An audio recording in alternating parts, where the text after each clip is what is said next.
The New Zealand government's decision to lock the country down 2 weeks ago was met with shock and even ridicule in some parts of the world. The Prime Minister, Jacinda Ardern, made the announcement when just one new case of COVID-19 was found in the community, New Zealand's first in 6 months. In that 2-week period, there have been 612 new infections, and the peak of the outbreak may have already passed. Today there are 49 new cases of COVID-19 to report. All of these are in Auckland. Obviously that's a further decline on yesterday's daily case number, 4 fewer, and is our lowest number of cases in 6 days.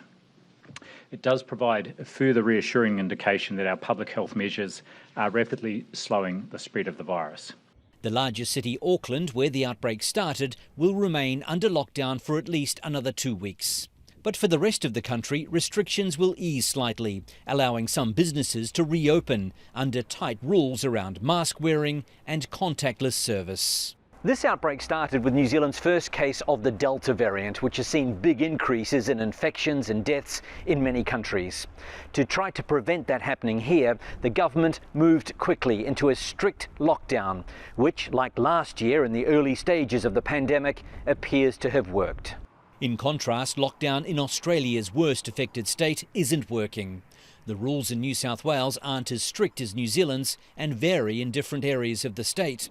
It's recording more than 1,000 new cases a day, and there are concerns the hospitals may not cope.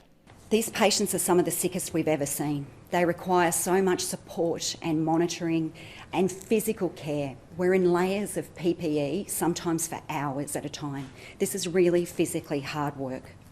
In both countries, the focus is also on trying to recover from a slow start to vaccinate as many people as possible before the end of the year.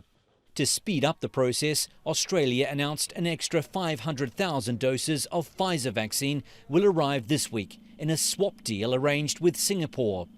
Australia will reciprocate and send 500,000 doses to Singapore later in the year.